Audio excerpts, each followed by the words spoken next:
The other nationalities, the first instance they find something, an opportunity as well, they leave sea. Now, in India, I think they have numbers. I heard figures in the range of 12.5 years, the average period of time that they stay at sea. Now, the point is, what was this number, let's say, 20 years ago? It was not 12.5 years, it was 15, 17 years, it was 18 years, 20 years at some point. How would that number be, let's say, in 10 years' time down the road? It's going to be 8, 9. So the less people stay at sea, going for a career at sea, the most challenging it is for the industry to retain talent, to attract talent, to train talent. And that is an actual cost, not for the individual separately, but for the industry as a whole. It will take more time. We need to find the how, not the if, the how. How we will, let's say, communicate properly with this generation, and how we will, attract them, retain them, train them, and so on and so forth. At some point, the majority of us in this room, in 40, 50, 60, 70 years, won't be alive. We won't be alive. So we have to think of the next generation, and this is something of critical importance, how we will attract them and work with this generation.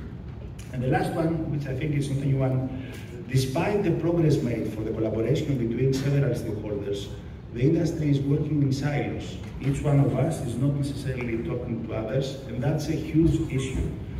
Yes, the main purpose of forums like that is to exchange, ideas and communicate and so on and so forth.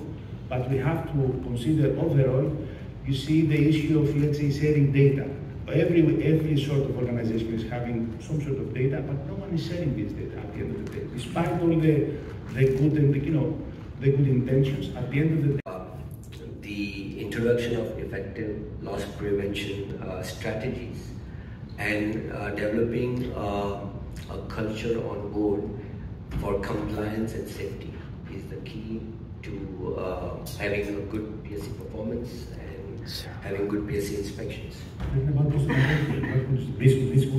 This is what you would focus on.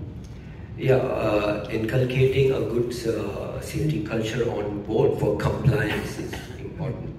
Have you any thoughts you would like? I'm sure you would like to. I thought Edwin would say abolish PSC as an operator. No. Just joking. I'm talking realistically. What would you say? Realistically, I think there has to be consistency from the MOUs. I think there has to be proper standardization of what the ship has to prepare. It can't be like, you go to a different port. Yeah, there are a few small things, but overall the criteria has to be standardized. The levels of inspection has to be standardized. So this would mean probably there's more training for the PSC. Of the local states provide a decent checklist, fully standardized with guidance in the way of rescue or SIRE 2 exists. The point is, no one is pointing this. This itself would, let's say, take up. The problem is not the MOUs are having different standards. That's not the problem. The problem is in the same port, different people are having different standards. That's the problem.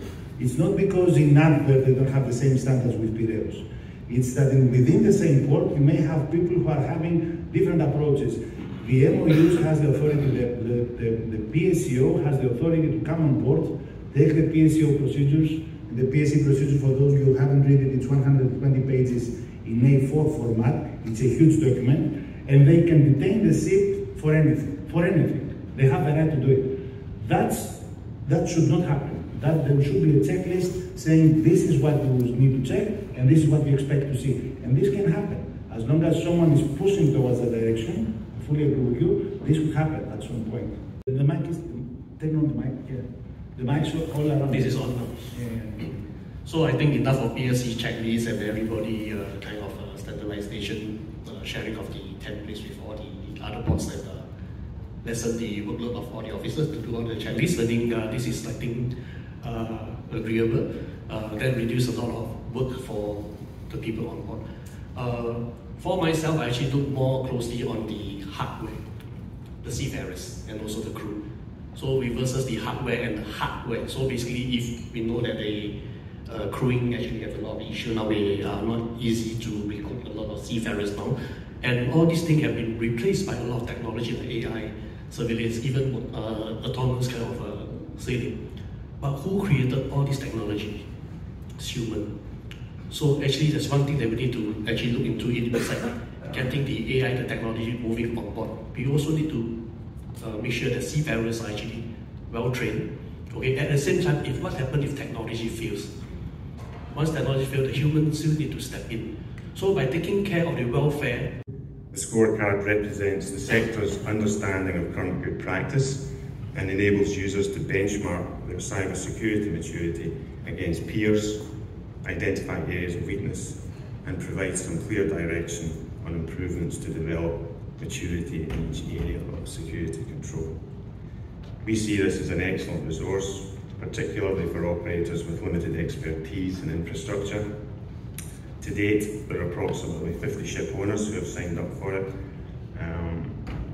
and the MPA and SSA are keen to expand this to the wider shipping community. Up until this point, the target membership has been predominantly members of the SSA, but the scorecard is gathering traction, and we are keen to see it adopted wider within the sector.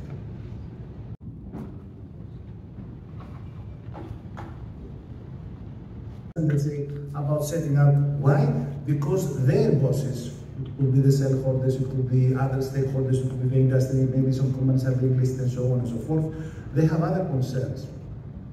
It's up to us, to those of us who are in this room, to put forward this agenda at some point and to fight for these people. This change will not happen without any fight. Nothing changes without an effort at the end of the day.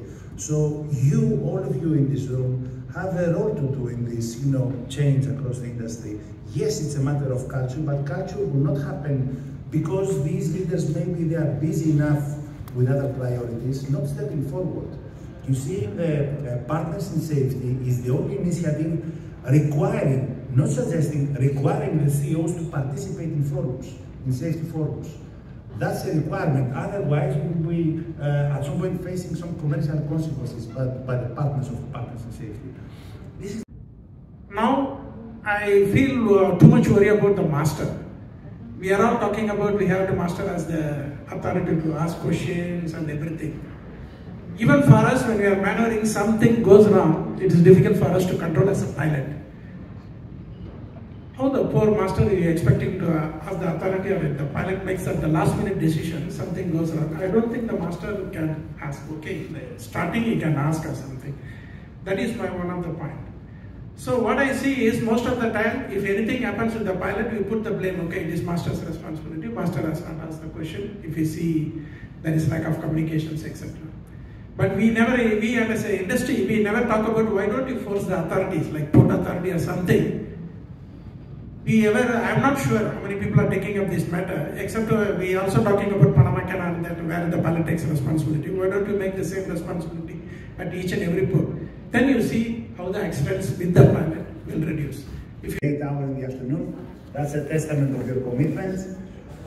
We would like to thank all our sponsors. Without them, we wouldn't have such an event. We would like to thank all our panelists. We would like to thank you. I would like to thank our staff for delivering the event. And so on and so forth. Was the story seamless? Was it engaging? Was it worthwhile? Some of you stayed here. You have stayed here till the end of the day. I understand that people have commitments. You will be the judge of that. We try hard in order to deliver these events. For us, it makes a lot of sense for a number of reasons. We need to spread the ideas and communicate, even for the positive reinforcement for each one of you who is still in this room. There are other people like-minded, like yourselves, in other places across the globe, in other places of the industry. We need to reach out to them and communicate with them. This is part of what we do here. So, having said that, I would like to thank you very much for attending this forum, and I'm always saying, looking forward to seeing you in our future events. Thank you very much.